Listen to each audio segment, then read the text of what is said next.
Good morning, guys. Happy Tuesday. So for math today, I'm actually going to have you watch another video on YouTube because I think they do a really good job at explaining this. I want to back up a little bit and explain to you the metric system. It's a lot of information. Even when I was watching it, I needed to stop. So if you ever just need a break, just take a break, just pause it. I don't expect you to remember everything after you're done watching it. I just want you to have the knowledge of this so we can move forward. Hopefully you had fun doing math yesterday and hiding notes and spreading kindness. And remember, you don't need anyone to tell you to do that. You can always just do that on your own. So for today, to keep the kindness going, I'm going to pick 6 more names to compliment. So let's see who we have first. Isaac. So hopefully Isaac is watching this. Isaac is extremely smart, but more important than that, he is a really good friend. And if one of his friends is upset or sad or, I don't know, scared, he is right there, right next to them, ready to help and put his arm around them, and he's always there for the people that he loves. And I love that about Isaac. Let's see. Michaela is one of the sweetest, most kind-hearted people that I've ever met. She is always together, and when I say that, I mean she just always looks so nice, and she always treats people with kindness, and she puts others first. And she's also a very good friend to the people around her, and she hears people out, and if something is wrong, she wants to know so she can figure out how to help those people and how to make them smile again. Raymond. Hopefully Raymond is watching this. Raymond is funny. Very, very, very funny and silly. He likes to make people laugh around him with those weird dances he always did. I don't know. I can't do them. And I really, really miss seeing Raymond in class and yelling at him to stop talking and get to work. I miss it. I miss doing that because he always made us laugh at some point or another. Leilani. Again, hopefully Leilani is watching this. Leilani is so cute and quiet and sweet. And she's also been doing a really good job at being a good friend to others. It's not always easy to be a good friend. Sometimes people make it hard to be a good friend, and she's been coming a long way and doing a really good job at being a friend to those around her. Alan. Oh my gosh. What do I say about Alan? Alan is so smart, so smart that he gets bored when he's in my class, and he's always looking for things to do, which is a good thing. But also, he's very athletic and competitive, and hopefully he keeps that going. Hopefully he always has that drive to be better and better and better, right? Don't ever get okay with where you are, Alan. Keep going, because you can do crazy, amazing things in the classroom and on the court or field or wherever you decide to be your best sport. You can do anything. And I'm going to do one more for today. Nathan. Oh my gosh, every time I see one of your guys' names, I get like really sad that I don't get to see you. Because Nathan is another one of those really sweet, smart students. I know that if somebody is upset, one of his friends, he's one of the first ones to go make sure that they're okay, and he helps anyone out, and I would always ask him to help people out, and he would do it without question. And the other thing I like a lot about Nathan is if he has a question or if he doesn't know how to do something, he asks. He's not ashamed to say, I don't know how to do this. And he goes and he asks until he figures it out, until he gets it right. And that's very important, right? Because none of us know everything, and we have to be willing to ask for help and ask questions. So that's all I'm doing right now for today. But you are going to go and watch the YouTube video that I did of math, and the quizzes on Khan Academy today will just be our multiple of the week. But just watch the video, take in as much information as you can, and then we'll keep moving on tomorrow. Actually, tomorrow is Wednesday, so we won't actually do any math tomorrow. Thursday, we'll keep it going on Thursday. Alright, I am really excited for writing this week. Sophia had a really good idea. Just like you guys in class, we made envelopes you guys made one for Mrs. W, you guys made one for Coach Bone, Mrs. Barrett, you guys made all kinds. So we're going to do something similar to that for the nurses and doctors that are working really hard and sacrificing their time and their health and everything to make sure that we are safe and healthy.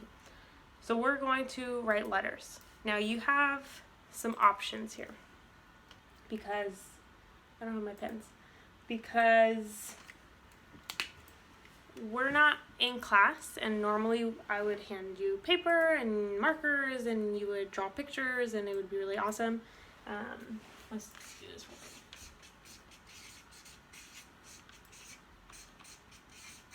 Will you do me a favor? Yeah.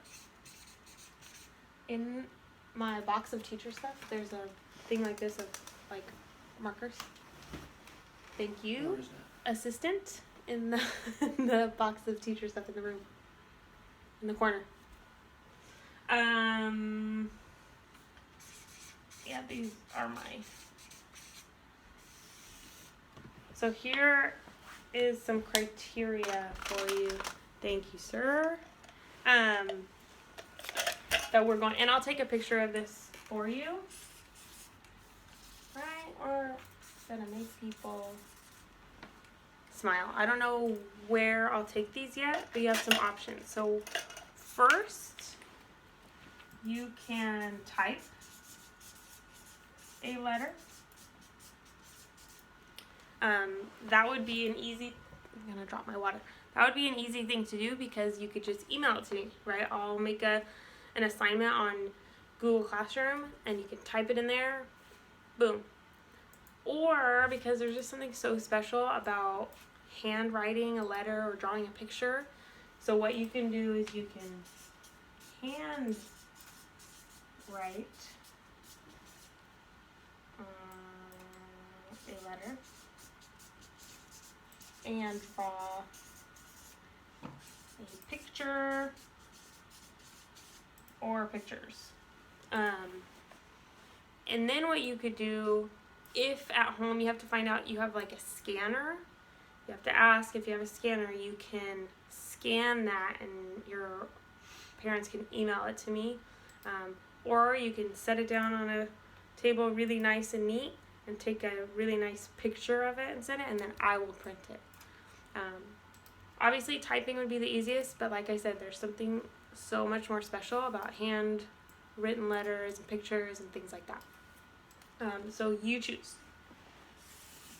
I know like Amy has her tablet that she can draw on, and maybe she can write kind of like on her tablet and email that to me. Whatever, figure something out, whatever you want to do that is special to you. So I don't have, we don't have names, right? We don't know exactly who we're writing to. So when we write our letter, we're going to do Dear Healthcare Hero, comma. That's what we're going to do. Dear Healthcare Hero. And then when we start our letter, we're going to indent, right? We're going to start kind of off, and we're going to start writing. You can write whatever you want and say whatever you want. And if you need help with spelling, you have Google, or you have me that you can message on Google Hangouts, or you have your parents or people around you. But things that you might want to include is to say thank you. Thank you for all that you are doing for us. Thank you for keeping us safe. You are sacrificing so much for us. I can't believe how selfless you are, right? We can say all these things. If you need some inspiration, look up nurses and doctors, and you can see how scarred and hurt they are from having to wear those masks for hours and hours and hours and hours. We wear those masks right when we go to the store, and we probably wear it for 45 minutes and it bugs my face. So I can't imagine having to wear it for 10 hours or more. And these people are doing that for us. So just kind of keep that in mind. Put yourself in their shoes. They are working constantly, nonstop. They are putting themselves in danger. And they have to also be away from their family and friends. And they're sacrificing so much.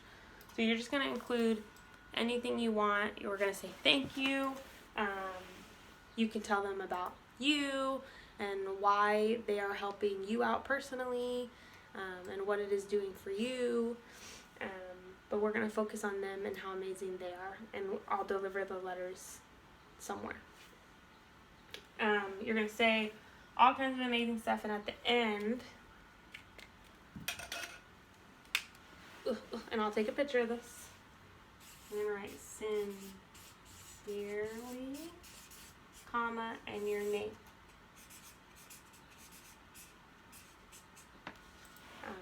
Sincerely, comma, and your name. Write as much as you can.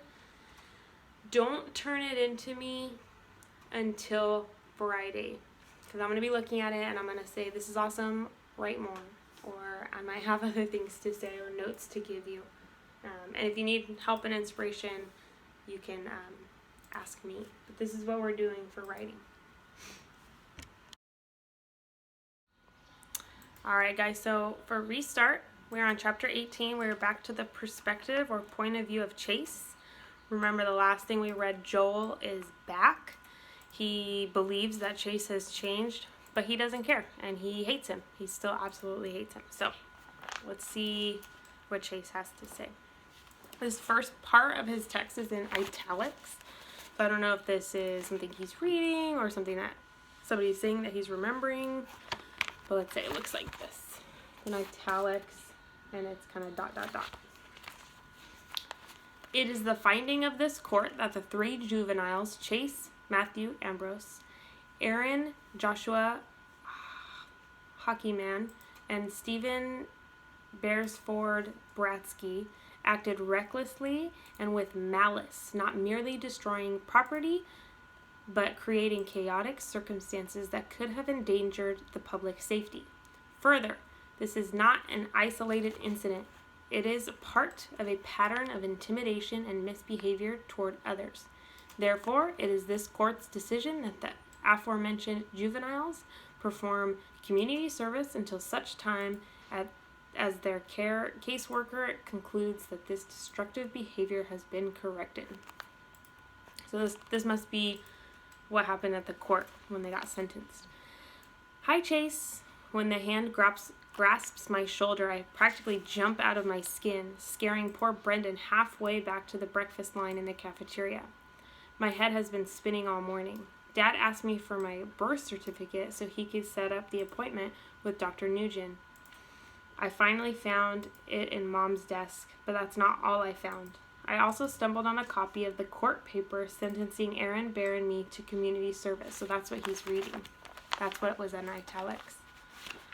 What's wrong? Brendan asks in concern. You look like you've just seen the zombie apocalypse and it's coming this way. How can I explain it? It may not be the zombie apocalypse, but it's just as creepy. The judge's words have been burning themselves into my brain. Pattern of intimidation. Zero remorse. Pathway to criminality if left unchecked. I didn't realize how bad it was. Oh sure, the flashbacks keep coming. I remember the wide berth kids gave me when I got back to school after the accident and continue to give me to this day. The general sentiment that Hiawassee Middle School, and maybe the world, would be a better place without me. I'm a pretty heavy presence here, and since I've done nothing in my life to earn that reputation, it's safe to say that it comes from the secret history amnesia erased, from the 13 years before I fell off the roof. Up until a couple weeks ago, my 4-year-old half-sister treated me like a Sasquatch that wandered into her life, an unpredictable and dangerous beast. And her mother, an adult, wasn't much more comfortable around me. Aaron and Bear aren't exactly choir boys, so it's safe to assume I wasn't either.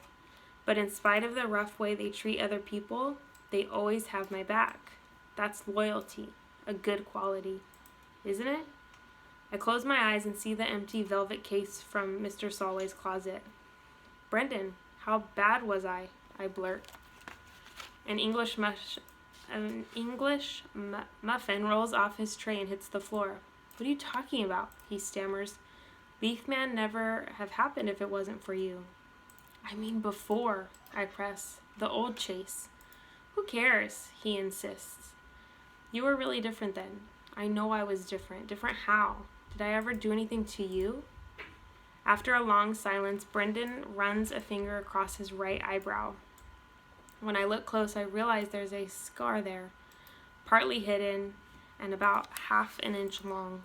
My heart leaps into my throat. I did that? I was leaning over the drinking fountain. You came by and shoved me in the back of the head. 3 stitches.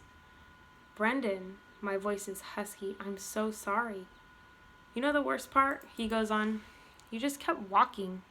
You never even bothered to turn around. No follow-up. That's how nothing it was. That's how nothing I was." I can't speak. I think of Aaron and Bear, our loyalty. Kind of doesn't mean as much as I thought it did. "Anyway," Brendan tells me, "like I said, you're different now. I'll catch you later in video club." I watch him walk away. I don't know what I'm so broken up about. I haven't learned anything new today, not really. The stuff in the court document, old news. I smell it in every corner of this school, and even if I needed confirmation, it's right there in Joel Weber's eyes. Real fear. It hits me that no matter how different I am, no matter how much the video club accepts me, or even Shoshana does, I'll never be able to erase the Chase Ambrose who could strike terror in an innocent kid's heart. Aaron, Bear, and I must have been no strangers to that look when we were turning Joel's life upside down. I guess having the power to torture another person made us feel like big men, especially when we picked somebody smaller and weaker who was into music instead of sports. And believe it or not, right now, I'm more scared of Joel Weber than he ever was of me, because if I see that fear in his face again, I don't know if I can handle it. In spite of all that, Shoshana and I are getting closer, getting along better every day. She doesn't hold it against me that her brother thinks I'm the devil. Maybe the turning point was when we were in heaven on ice together and she didn't feel the need to dump a giant sundae on my head.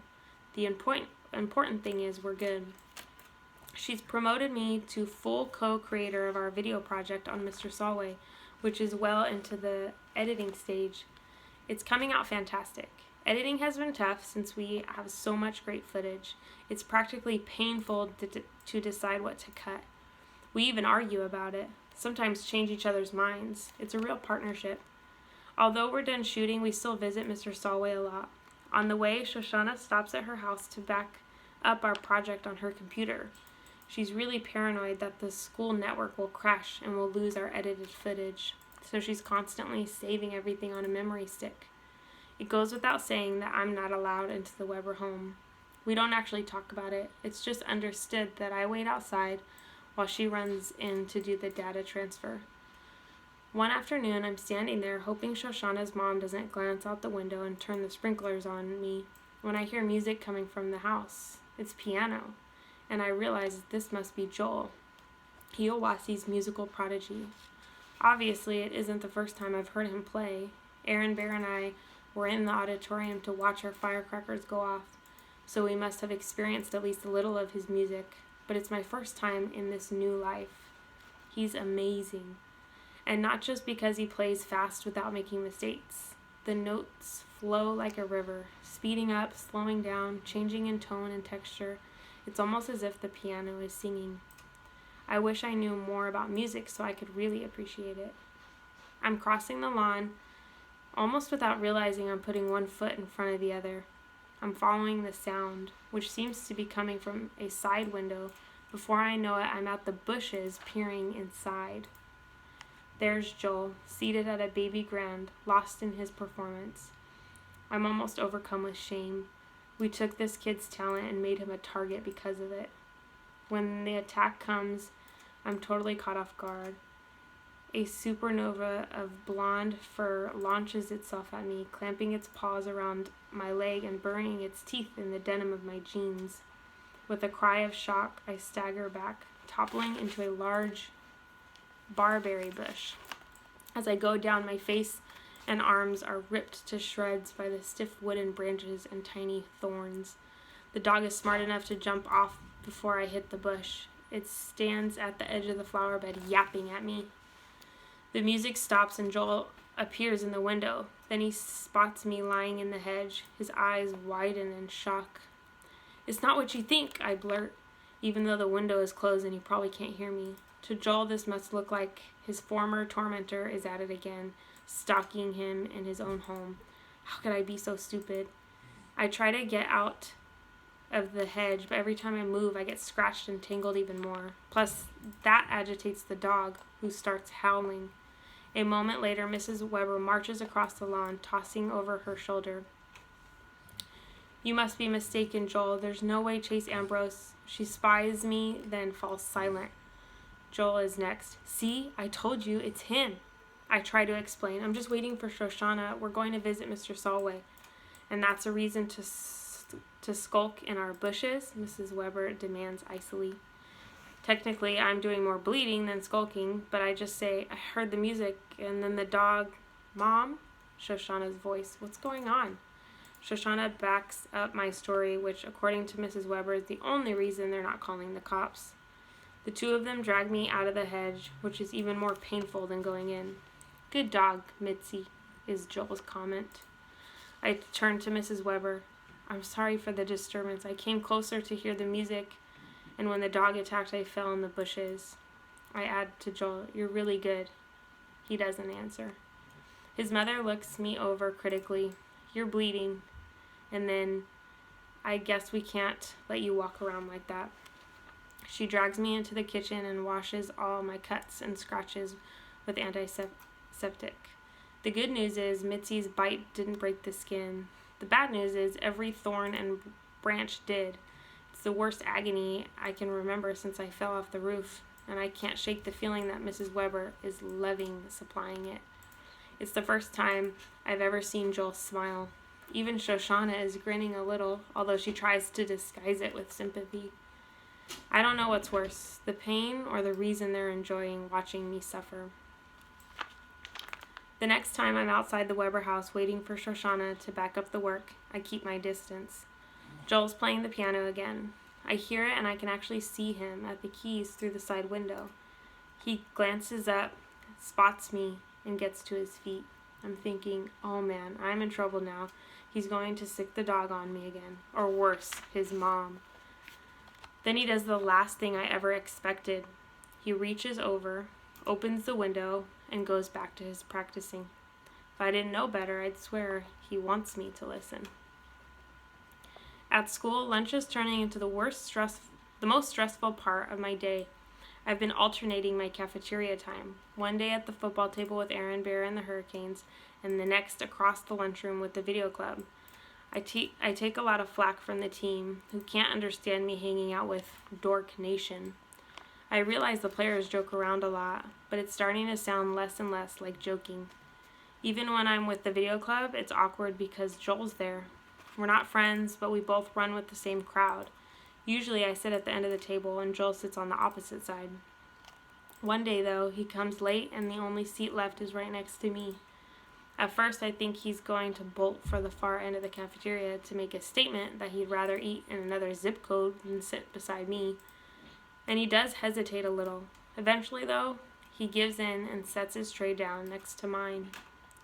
Everybody else is looking at us like there's about to be a major war, but nothing happens. Still, a couple of days later, the others make sure there's a spot for Joel nice and far from me.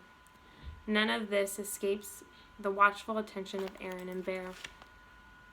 I get that you hang out with the video dweebs now, Aaron tells me, but him, Joel Weber, it's thanks to him that we got put on community service.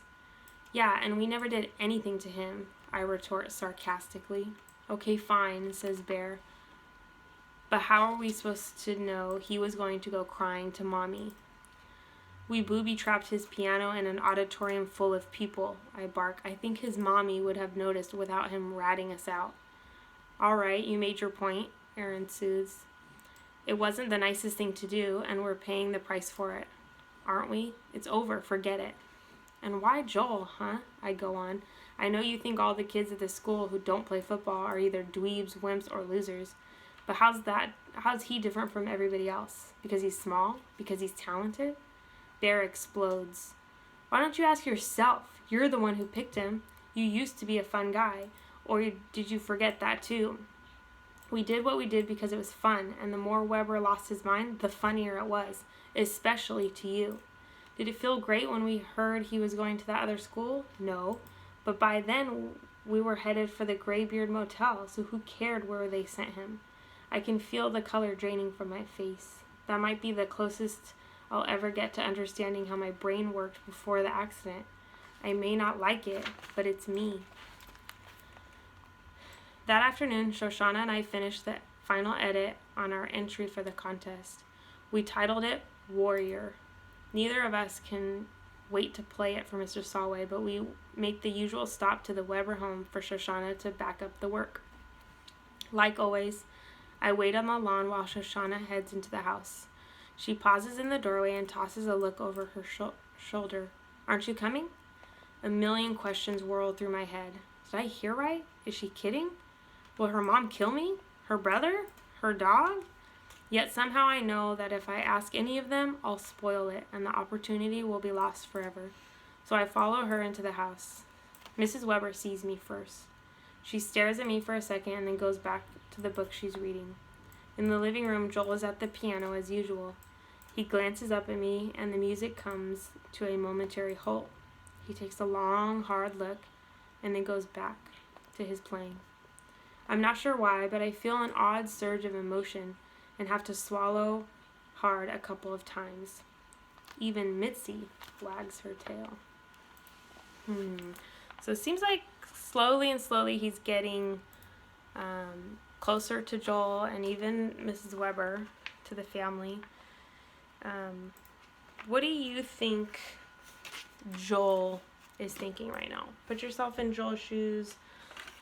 Do you think, first our question a while ago was, do you think Shoshana will ever forgive him? And she has. But think about Joel. He was the actual one who got bullied and hurt very badly. So do you think Joel will ever be able to forgive Chase? That'll be your question.